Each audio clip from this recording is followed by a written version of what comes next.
Alright, here we go. Let's get ripping.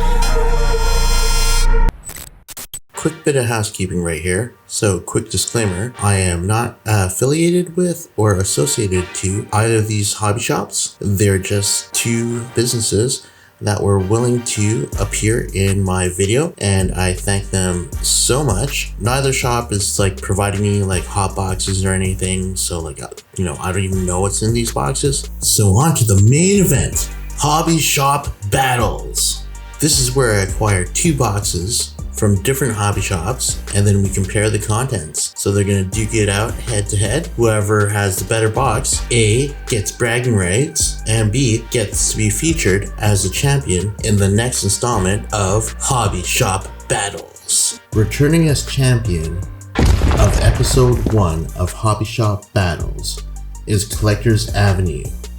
They beat out Breakaway Sports Cards in a stature box battle.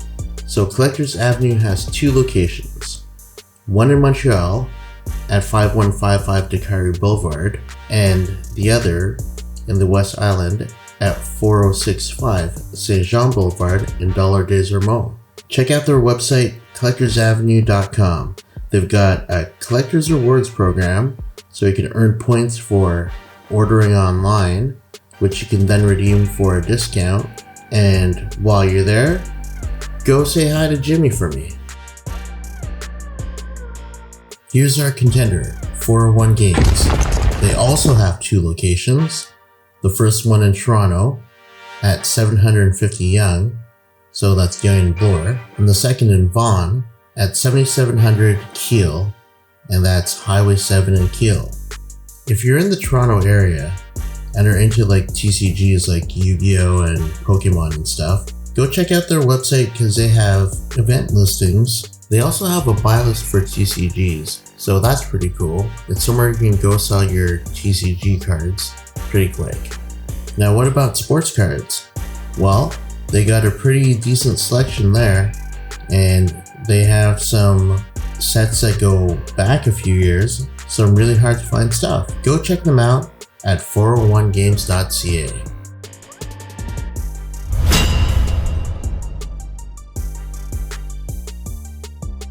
Alright, so we're going to be ripping two boxes of 21-22 Ultimate Collection. So unlike Stature in our last episode, where there were 8 cards, and the configuration was the same for both packs, Ultimate is a little unpredictable in terms of what's going to come out. So of course there's going to be a couple base cards, there's going to be mem cards, and there's going to be an auto, but you don't always know what card in the stack it's going to be. So we can't do a head-to-head that way. So what we're going to do instead is let me be the judge. So the rules are Builderbu rules, and he'll determine what he thinks is the better box. Alright, time to set the table here. Let's have a look at what we're dealing with. Dun, dun, dun. Here are our two boxes of 21-22 Ultimate. So on the left hand side here we have Collectors Avenue's entry, and on the right hand side here it's our challenger 401 Games. As previously mentioned, Collectors Avenue beat out Breakaway Sports Cards in our first episode, so they're here defending their title against 401 Games. Can they stay on top? We're gonna find out. Alright, give me a second. We're about to just sit up here. Let's get ripping. Now that we're all set up here, I just want to point out that Collectors Avenue has a thick boy hiding in there, and 401 Games has 5 cards. The plot thickens. Collectors Avenue, card number 1.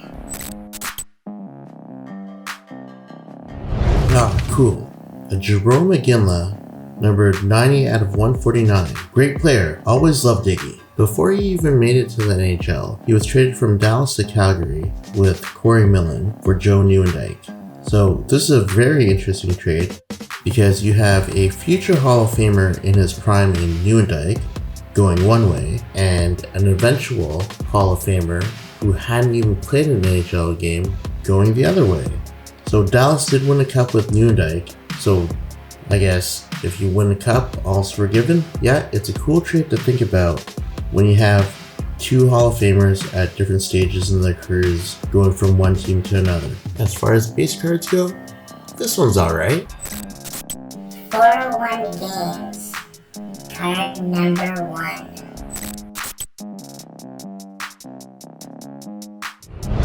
Oof. Jonathan Dahlin Ultimate Collection Rookie. Number 230 out of 299. Not great. Dahlin is back overseas after signing a 5-year contract in Sweden, of which he has 4 more years left to go. So we won't be seeing him back in the NHL for a while. If ever. Collector's Avenue. Card number 2.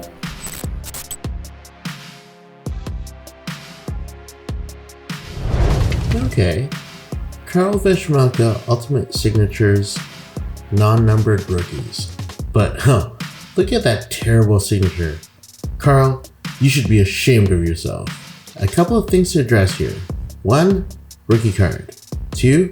Current starter for the Arizona Coyotes.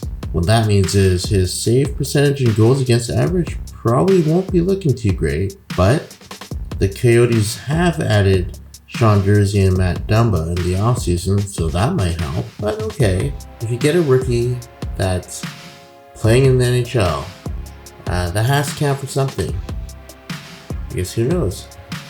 Maybe he'll surprise. 401 games.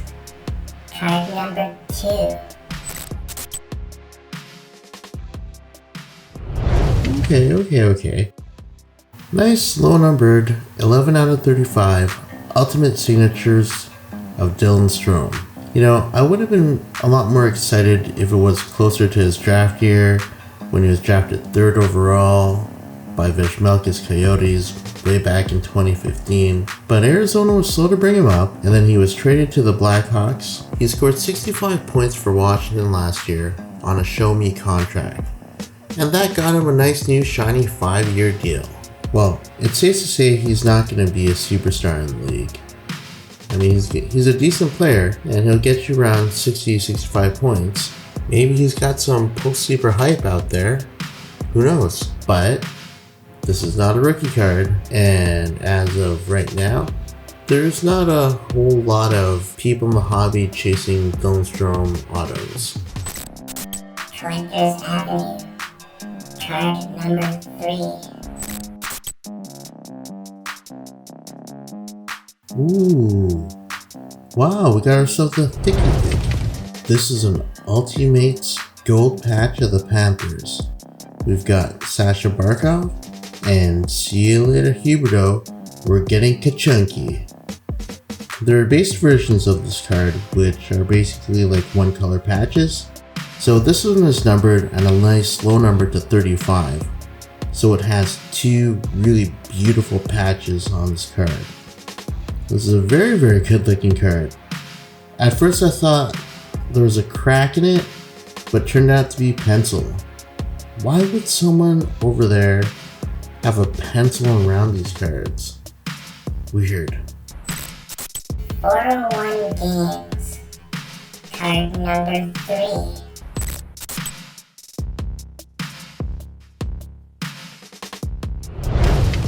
Another auto. Nice. Unfortunately, it is a non-numbered veteran auto of Charlie Coyle. I mean, he's going to get first crack at replacing Patrice Bergeron on the first line, and he's not a bad player, but I see him as more as a complimentary player than anything else. So that's like the kind of dude that gets 50 to 65 points when all of his other line mates get 85 and up. So, cool card of Charlie Coyle, auto, but I don't think there's a lot of hobby appeal for a base veteran auto of Charlie Coyle. Collector's Avenue.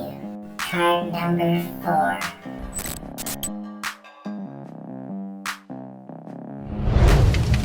Alright. Tice Thompson, rookie jersey patch, numbered 267 out of 699. Not as big as his older brother Tage, not as good as a goal scorer either. He's only played 11 NHL games over the past 3 years and has not been impressive at all in the AHL. Not great. 4-1 games. Card number 4.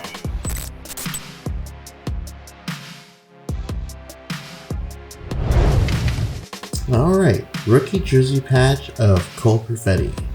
Nice. Numbered 43 out of 499. The knock on Perfetti is his size for a center and lack of game-breaking speed, but he does make up for it by having really high hockey IQ, and he's got the second line center pretty much locked up for this coming season. And if Scheifele ever gets traded, who knows what might happen? Maybe there'd be an even bigger role for him. So, I get the feeling I like this kid more than the hobby does. But if he starts to produce, that'll change real quick. Collectors Avenue. Card number 5. Alright, last card for Collectors Avenue. And it's a Fabian Zetterlund rookie jersey, numbered 510 out of 699. Okay, he's an NHLer on the 4th line with San Jose, so that kind of speaks for itself. 4th line on a team that's in a massive rebuild, and okay, fine, he might end up being a good role player, but obviously he isn't going to win any scoring titles anytime soon. 4-1 games. Card number 5. Alright, 401 games, what are we closing off with here? A Cole Schwindt rookie jersey, numbered 346 out of 699 for the Florida Panthers.